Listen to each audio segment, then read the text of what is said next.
I haven't shared this story. This is a Actor's Guide to the End of the World exclusive. Breaking news. One of my first couple years in LA, I did background on a Tom Cruise movie. Jesus Christ, dude. You gotta tell me more. So I did background on Which Tom one? Cruise movie. It was Collateral. Dude, I love that movie. Thank you. Round of applause, everyone. The reputation that Michael Mann has is he just burns through money. The casting call, or at least the word on the streets, they were looking for authentic Asians. They were paying top dollar. Hey everyone, welcome to the Actor's Guide to the End of the World podcast, where we talk about acting in Hollywood in a way people understand. I'm Ikon Song, and this is Rían Kelly. How's it going? What's up, buddy? Follow us wherever you find your podcasts at Actor's Guide Podcast. We're on YouTube, we're on Substack, and follow us on all social media at Actor's Guide Podcast. Leave us a review, leave us a like if you get a chance. It greatly helps the podcast. So, on the show for today, we have Disney and Universal suing Midjourney, an AI program, over licensing and copyright infringement. The mouse is not happy, everyone. Oh, boy! And we're going to dig into what the lawsuit is about and why this is a huge deal for creators. We also talk about why Tom Cruise is the quintessential movie star and what actors can learn from him about acting on camera. And then Ikon peels back another layer of the mysterious onion that he is and reveals to us a story about working with Tom Cruise. Yes. The mystery continues. And as always, kick back, relax, and enjoy the episode. On with the show. And our sponsor for today's show, Indestructible Trailer. Take care of your actors without needing to worry about taking care of your trailer. These trailers are put to the test and are built to last, no matter who's on the call sheet. Little Tara, who just got her own Disney show. A A-list starlet who needs room for their entourage. A reality show star with their family of raccoons. Indestructible Trailer has got you covered. And now comes with a bidet. For the raccoons. So, word around town. Let's get into this Midjourney Disney lawsuit. Tell me more about this, because you mentioned this and I'm not familiar with this story. This is actually perfect, because if we can dissect and talk about this and make it understandable to the common person, we're successful. I am the common person in this particular instance. Yeah, exactly. Make me understand this. No, to be fair, it's like I'm still wrapping my head around this. For those that don't know, Midjourney is a tool that creates an image based on a text prompt that you type in. Apparently, it's pretty powerful. It's crazy. It creates all types of things, including sometimes copywritten material. It's trained on data from the internet, just scraping away. And according to the lawsuit, Disney calls it a bottomless pit of plagiarism, generating endless unauthorized copies of Disney's and Universal's famous characters. We see there's Shrek, Elsa, the Minions, Iron Man. As far as the lawsuit, how much they amounted it to, $150,000 per infringed work. Yikes. So it's not cheap, everyone. Midjourney has not given a comment. The general defense for these AI players is fair use, saying that if it's copywritten material, are they transforming into something new? And that is the main defense. So we'll see how that goes. I should note that just in a week after the lawsuit, Midjourney just launched their video tool. So you pop in an image and it'll pop out a short animation. So it just started launching their videos. Supposedly, there's some AI guardrails as far as if you tried to put in an image of Elsa from Frozen that it might bounce back or deny it. But from what I heard, the guardrails aren't hard to work around, so it's not really much protection.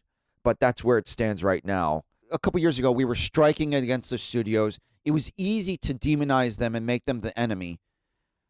That being said, we're in the Hollywood industry for a reason, and ultimately, at some point, we all hope to work with each other still. Yeah, we're not getting employed by AI companies. That's for sure. Yeah, exactly. They're not looking to hire a bunch of actors. Exactly.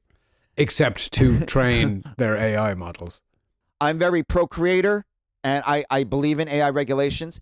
And I'm saying that we actually need Disney and all the big players. I mean, New York Times tried to sue, I believe, OpenAI. I don't know how their lawsuit went, but we need these big players to step up and hopefully win.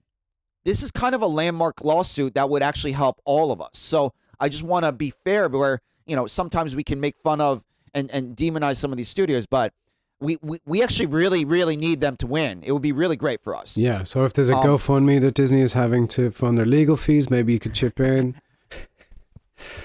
A Seed and Spark campaign. Yeah. We're not going to dive into the weeds with this, but part of the reason why I was saying that this is super complicated is there's this one post by a notable creator. He's the one that is just starting a conversation about this, and his comments did light up. I'm going to put the link to his post in the description. Now, it is unclear who's in the right when it comes to this. Disney believes that it's piracy. Midjourney is a tool that you use possibly to infringe on those copyrights and patents.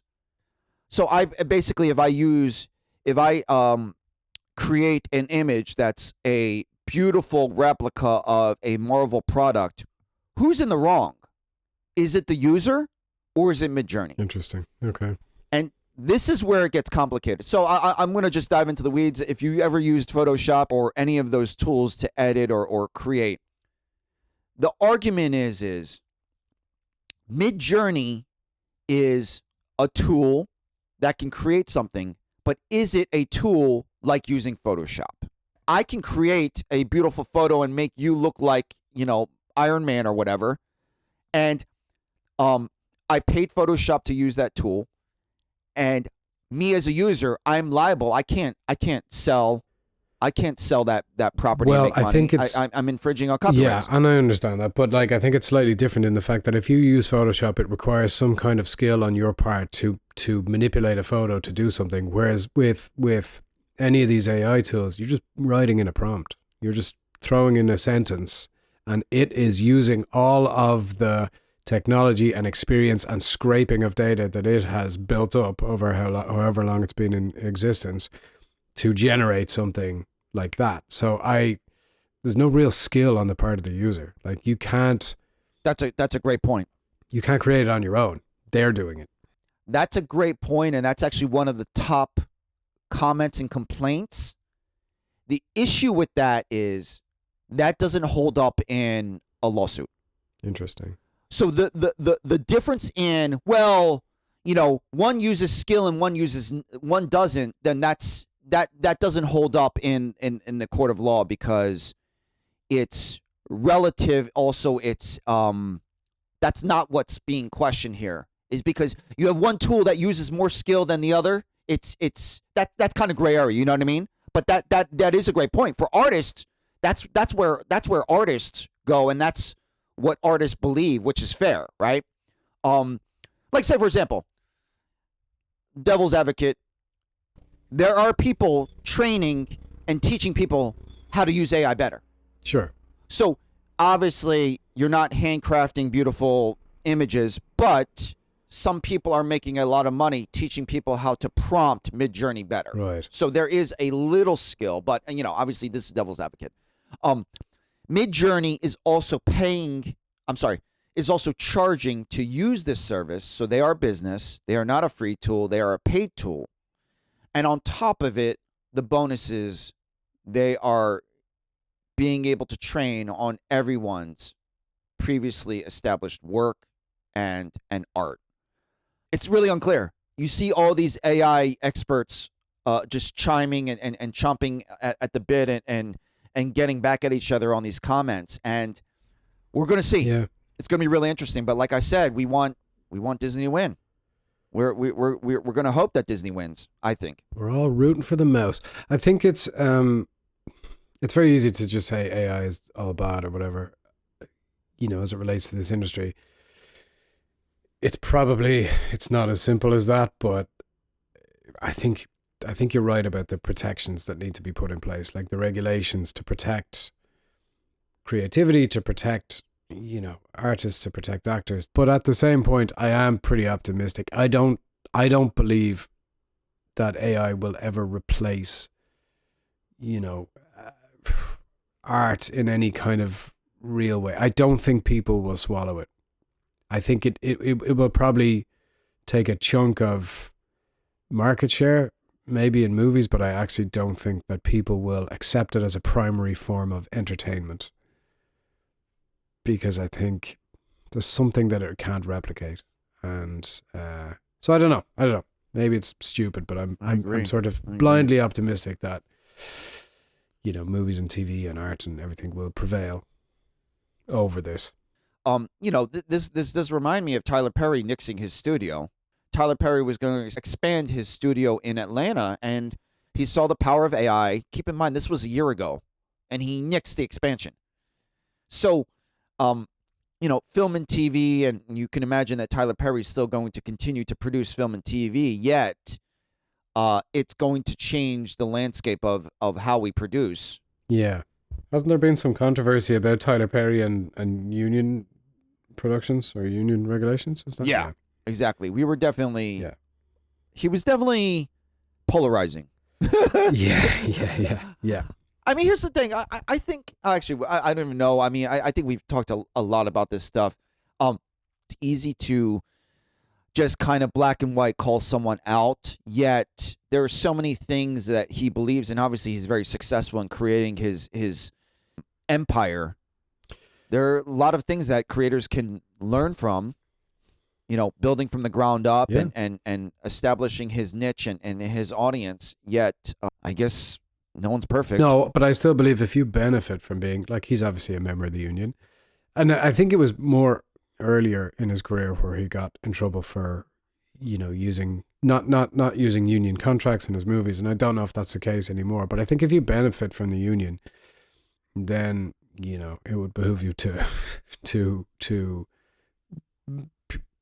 put those contracts in place when you're producing your own stuff. And I understand you may not want to, and it's probably cheaper to not do that, but I don't know. I think it's just for the greater good. I don't know. I'm very pro-union anyway, and I understand the issues people have with unions and the problems there, but, like, it's the only power we have. The only power we have is collective bargaining, really. And also the goal of it is to protect. Yeah. The goal of it is to protect your members. We're not going to do this time, but I'm always tempted. If you go on cruise stories, every so often, I mean, to be honest, it's probably more than we would hope, they'll go through a story of behind the scenes of certain productions of incredibly dangerous, inappropriate things. Like, to be honest, it's like, it's almost too much for us to really cover, but one of these days we'll just throw out a couple of their stories. We're talking about, this is after the disaster and tragedy of Rust. I forget the movie where it was on. There was another accident. I forget the title of it, but we've had numerous accidents where union regulations are to protect crew members and actors, and yet still to this day they are being violated. It's like some of these stories, you're like, I can't even believe it. I can't even believe that this stuff is happening. Yeah, we talked about, I talked to someone recently who was saying that they were on a film and there was guns involved, there was weapons, and they got handed a weapon, and I think it was a dummy gun or whatever. I think it was a non-firing, I don't think blanks were being used or anything, but they checked it, and whoever the armorer was, or whoever was in charge of handling the weapons, took that as a personal slight and sort of berated them. It was like, I already checked that. Whereas I've been on productions where there are non-firing weapons that are not capable of firing, and everybody checks them because the protocol has to be, across the board. There has to be, because if there are weapons on set, like, there are rules in place for a very, very good reason, and as we saw in Rust, the consequences of not following those rules are catastrophic. So, it's when people start to skirt around these rules, and I understand that not every rule is convenient or even helpful sometimes, and can be a hindrance. But overall, without unions, there's no real power there. You're kind of at the mercy of production, of studios, of whoever's in charge. All right, so we got Disney suing Midjourney. one last little thing about that. This idea of protecting your rights and using AI. Now, if anyone's creating or using apps that use captions, any of the video tools, I am actually wondering if some tools that we use to edit our videos, if I should be more worried about using. So this might be an interesting conversation, because as much as we talk about AI and blah, blah, blah, I've had conversations with friends about using tools and the things that I've been using. And it's been clear to me that I perhaps can't trust it. And also, you, me, our likenesses are actually training the AI. Oh, I've no doubt. Also, the other thing is, like, in a lot of services, I know certainly like Instagram and Facebook and stuff, I think in the terms of service, they claim ownership to what you put on their site. So any video that you put up, they claim ownership to. And a lot of people, you'll see the Facebook statuses that people put up every so often, where they'll have this like copy and paste thing, like, I do not give Facebook permission to use my, not realizing that by using the service, they have already agreed to those terms and their status is meaningless. So I don't completely do agree. that. It's incredibly difficult and vague, and that brings up a great point. So let's say, for example, there's a platform that creates captions, and I do the due diligence of looking at their use of AI and what you can and cannot opt out. It is very clear in this 2025, this language, that you can opt out. And me, possibly naively, is thinking, oh, I can trust them, and if I opt out, I can opt out. It gets murky. I still have to talk to the people over there just to see what really they have use of, whether they can use any of that data, or they just have it sitting on a hard drive. It's like, really, it's like it's the age-old thing. How can you really trust them, right? The difference between them and Meta is, if you go into the Facebook settings and Instagram settings, if you even can manage to opt out through all their settings, it's probably BS and you can't even opt out. So that's the difference of how horrible Meta and Instagram and Facebook are. So just to put it in perspective, where it's like, well, at least they're in their disclaimer, they're at least being honest with you, and you can opt out of something. And with Meta, you can't. So, we're either way, we're getting screwed so many different ways. But if you are using, so I'm going to look into CapCut, I'm going to look into all those things.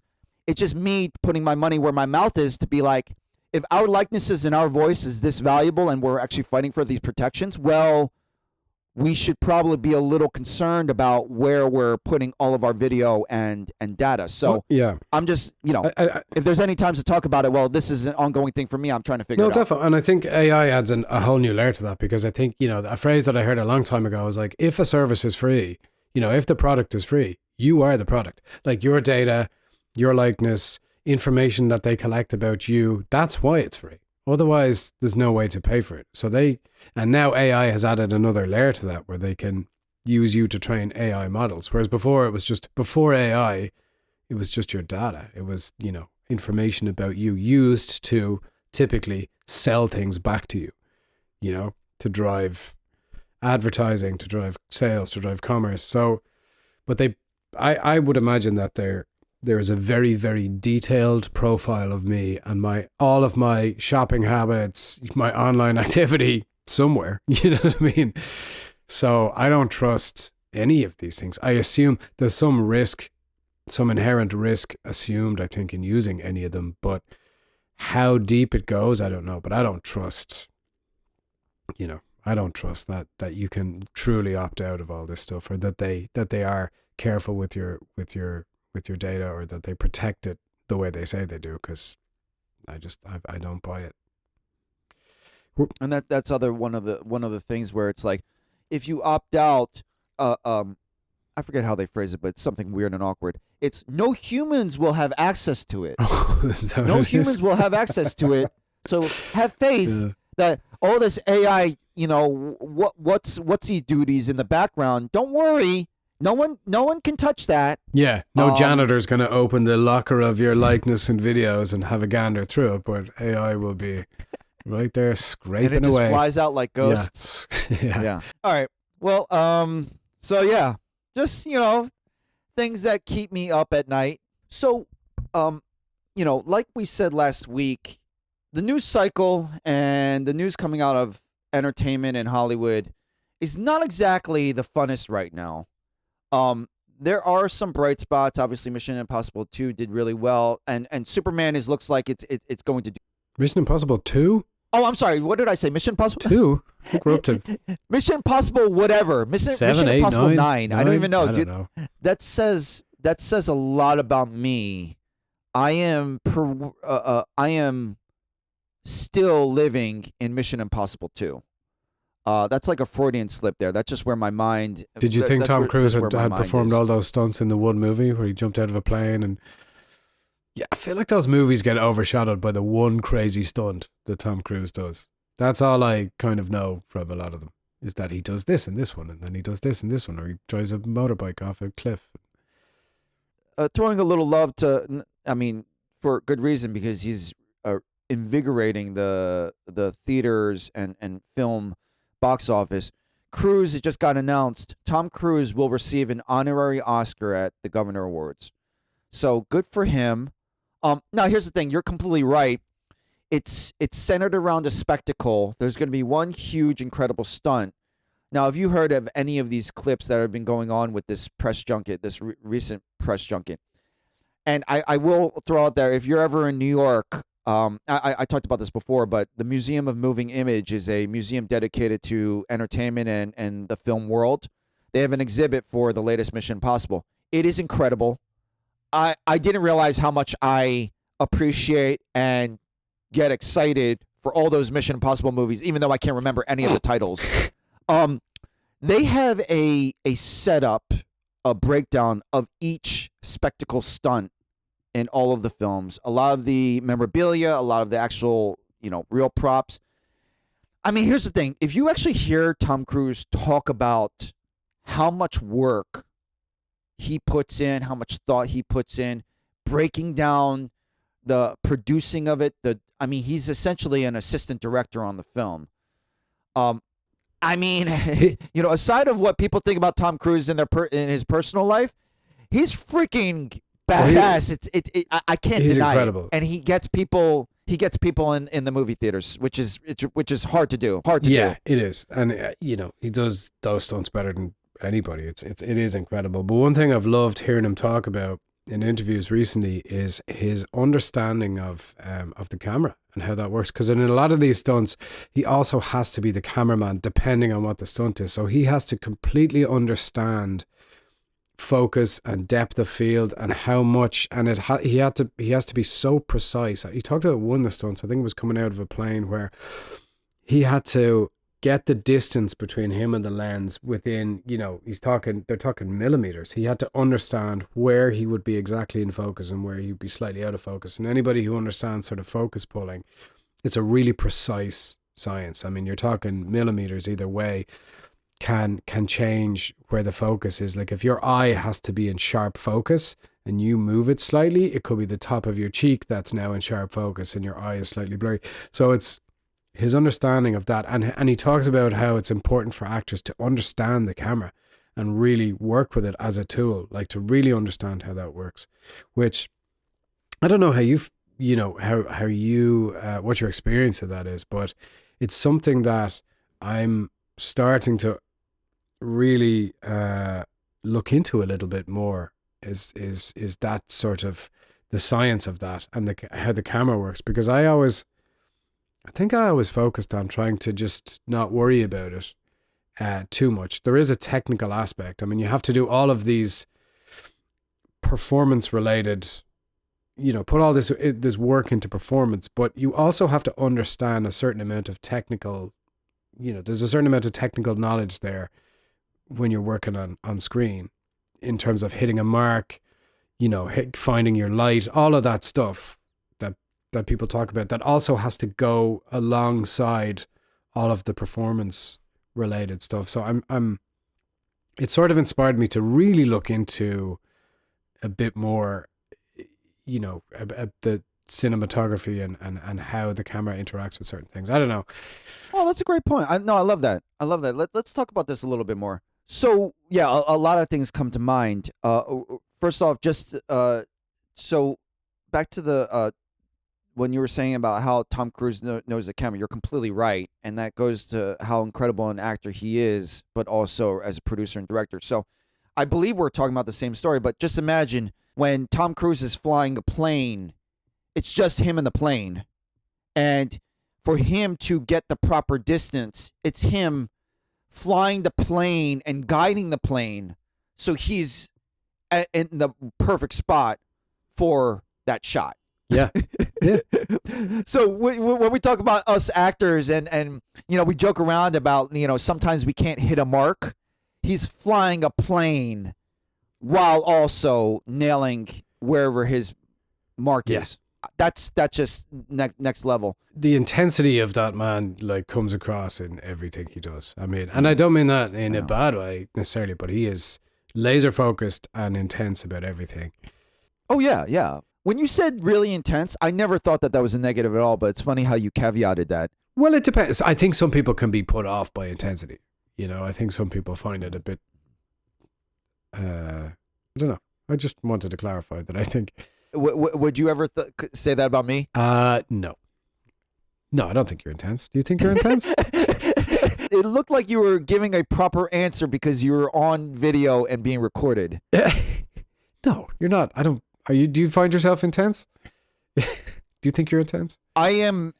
I think I am absolutely very, very, very intense. Do you? I would describe you as earnest. I wouldn't describe you as intense in any way. Okay, cool. I have my intense moments. I think intensity implies a more serious demeanor, like a more focused, serious demeanor. And I think you're quite earnest, but you're also good natured. I mean, it's not like, or you're quite, I don't know. Cool. I find you pretty easygoing. I don't know. You think you're intense?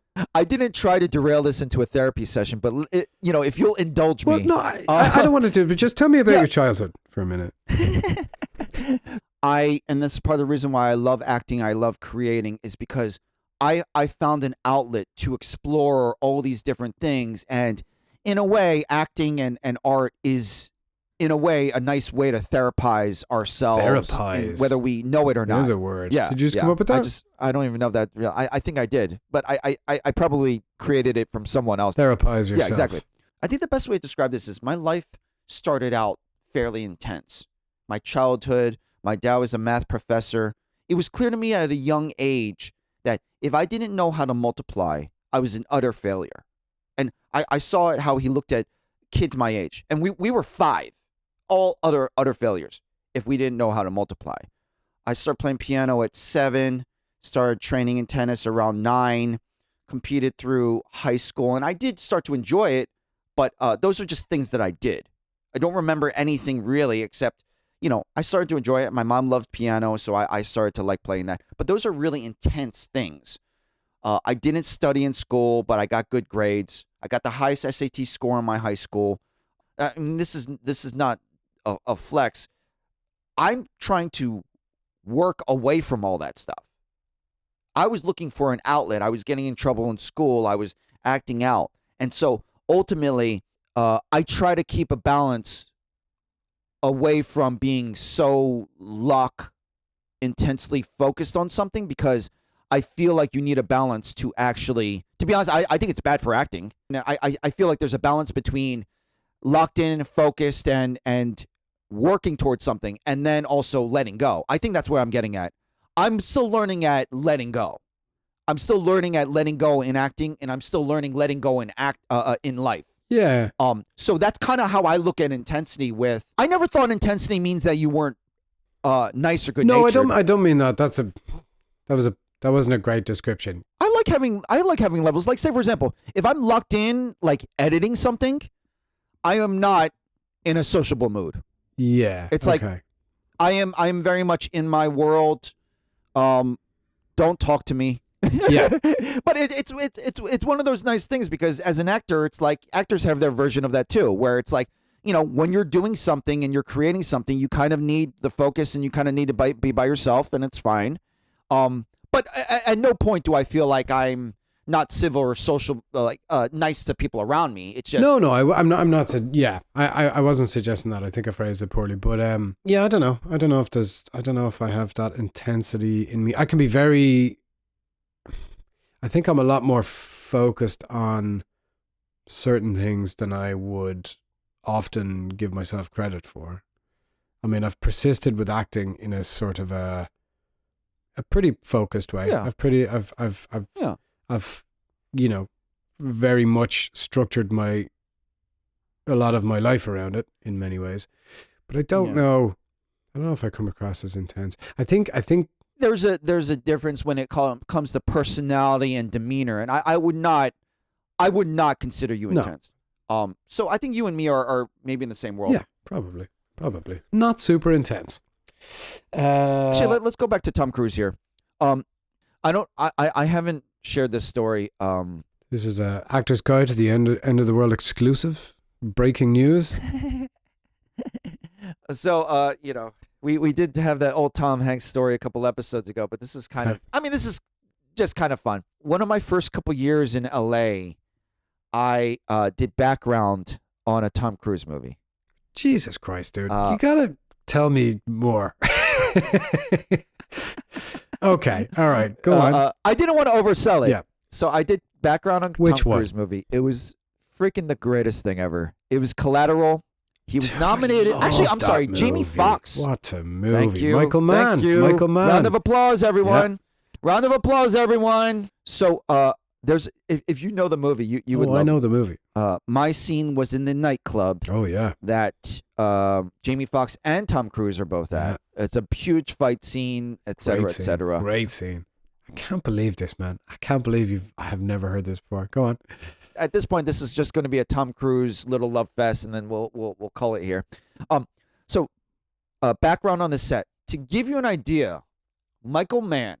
Now, for better or for worse, the reputation that Michael Mann has is he just burns through money, literally burns through money. Love it.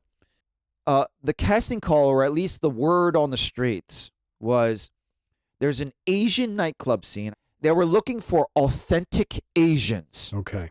Okay, whatever that means to you, because for those that don't know, I'm not Korean, but I can play one on TV. Thank you.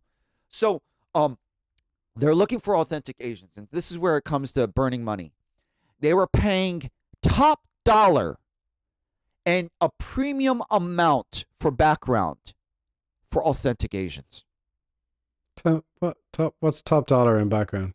Off the top of my head, back then, a non-union background would be $80-some. Yeah. It's not great, but at least you're on set and you can get fed and all that stuff. Union would have been essentially double that, right? Now, keep in mind, I was not in union, so I was non-union background. They just need non-union background to fill out the set. I mean, I want to say $250. Not bad. Not bad. So just put it in perspective. You're essentially getting 3 times what you normally would get paid. Yeah. And I do want to know, for those paying attention, I say authentic Asians because to give you an idea of how far entertainment has gone as far as Asian representation, usually background on TV and film, and I say this not jokingly, usually Asian people in background were actually Hispanic people Interesting. made to look Asian. Okay. Made I know. to look Asian. If you go I back, just want to achieve yeah. that. Well, I mean, I don't want to misrepresent that. If you go back to the 80s, it was literally Hispanic people being dressed up as Asian, which is incredibly offensive and obviously not right. To everybody, really. But exactly, yeah, exactly. So I don't want to obviously there's a lot of horrible Asian representation in Hollywood if you go back farther enough. But in general, if you have an Asian nightclub scene, there would be a lot of non-Asian people in the background, and people would just go with it. You know what I mean? Back to Michael Mann, he wanted top dollar for real Asians in this nightclub scene. So that's the one fun memory. The other thing I will say, from what I remember and from what Tom Cruise and Jamie Foxx are literally a foot away from me. And of course, me just so enraptured by it. I'm just curious. What are they talking about? What are the stories real? Tom Cruise 100% remembers everyone's name, and this is going back to the whole Intense thing. When you go back to Intense, and it's easy to misrepresent that. He very well could be intense and focused, but if you're having a conversation with him, he's going to make you feel like you're a movie star. Yeah. When you're having a conversation with him, he's always going to be paying attention to you, which is actually very presidential and not off-putting, right? Yeah. So he really is the quintessential movie star, and supposedly he remembers everyone's name on set. Yeah. I've heard he makes you feel like the only person in the world when you're talking to him. Like the laser focus of like, you are the most important person in the room when he's talking to you. Yeah. Matt Damon tells that story about him when he asked him about the stunt. It might have been the Burj Khalifa one, but he turns to him and he says, I got to ask you how to do the stunts. He goes, yeah.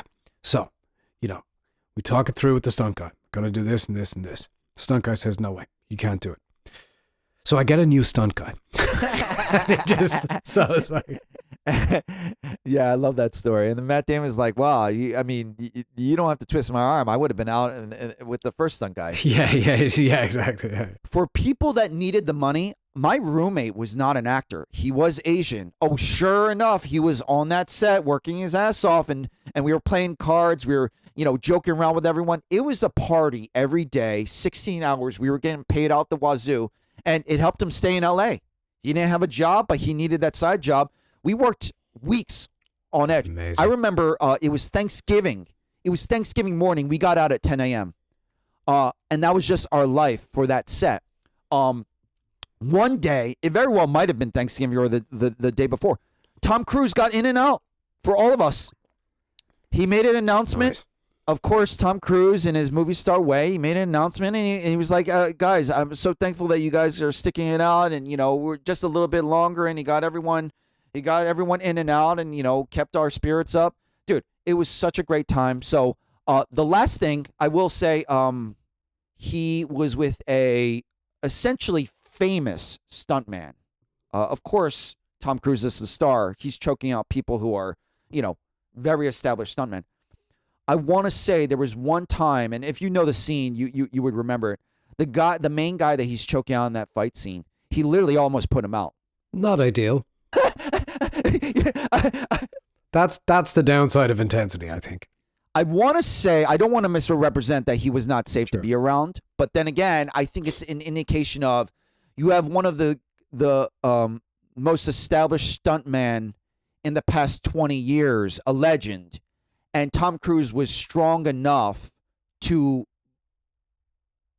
make it uncomfortable. Anyway, that's all I'll say about that. If you go on IMDb, the only thing that I've saw of myself is there's a shot of Jamie Foxx with his hands up. I want to see it's my noggin right behind his hands. Nice. And, the IMDb shot. So yeah, you might spot that. We'll put that in the show description. In the show notes. Yeah. That scene, it was a very impactful and great scene, and so on and so forth. I want to say it was 15 seconds. Yeah, I remember the scene. Yeah, it was I want to say it was no more than 15 seconds, and we shot and made so much money. We shot for 3 weeks. I was still working Urban Outfitters, so I was bouncing back and forth and doubling. But that was part of my life, and it was a great time. Wild.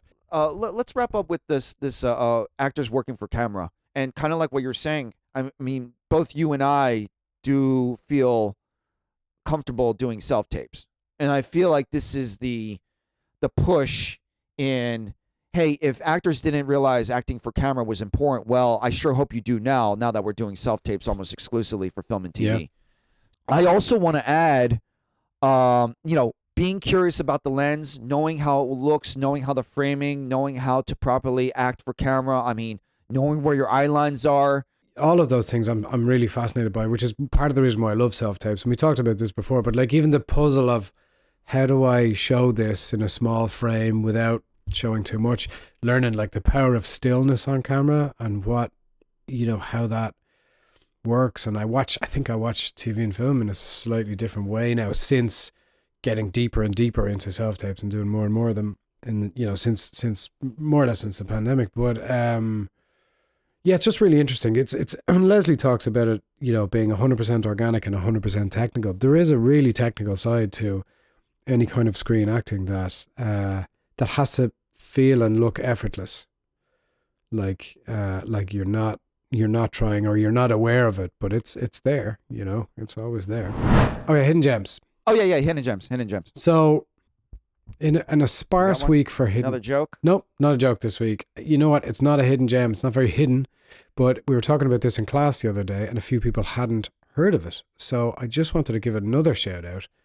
Not another shout out. I just wanted to give a shout out for the first time in this podcast to The Artist's Way, which I think is a fantastic book for anybody who is interested in being more creative. It doesn't have to be, you don't have to be an artist or an actor or anything like it. We've talked about Artist's Way a little bit before. Have we? Okay, well then I just want to give another shout out to The Artist's Way. like I said. It's by Julia Cameron. There's a lot of practices in that which have helped me a lot, like the morning pages, for example. I do that. I still do that to this day. There's loads of great stuff in there, but it's for anybody who is interested in being more creative, whether or not they work in a creative industry or not. And I've found it has been really, really helpful to me. So I'd recommend it to anybody. Nice. I also think that's also a nod to last week. Last week, we did part 1 of talking about how to create your own work. I think Artist's Way is probably the most straightforward and the best way to get started. Like you said, if you're not a writer, do morning pages. We talked about that in a previous episode. But also, it's a great way to explore practicing not having judgment and being open to play with whatever you want to create or whatever's inside of you. So I think Artist's Way is a great time, especially now. That's a great thing to do this summer. Yeah, there you absolutely go. Nice hidden gem. All right. So my hidden gem. So basically, this is so random, but I actually enjoy it. I don't know if anyone's on this magnesium train, but apparently people are. I don't know whether it was on TikTok or whatever. I think people are stressing the need for magnesium as a supplement, like a vitamin. So I actually did a little digging. I should preface this. I am not a doctor. Oh. Okay? Just be aware. Oh. I am not a doctor. I know, Rían, you didn't know that. So there are many different uses for magnesium. One of the big ones is actually sleep. Now, I will encourage you to research and look at the different types of magnesium. Maybe I'll put a link in the description. Some of them are specifically people take before they go to bed. And some of them, I'm not joking when I say this, some of them have laxative properties. Now, be careful which type you get. In general, magnesium helps with brain function, stress, memory, all that stuff. The type that I got is L-Threonate, but it is supposed to help sleep. It is supposed to help brain function, help memory. And this might be me just imagining things, but I've been sleeping incredibly well for the last 2 weeks. So, I mean, take it with a grain of salt. I'm not a doctor. I'm not the first one to talk about magnesium L-Threonate, but that's my hidden gem. If you try it, I won't, do your own research if there's a particular type. I'm not here to sell pills. There you go. That's my hidden gem. Thanks for listening to the show. Enjoy the week, everyone, and we'll be back next week. See you next week.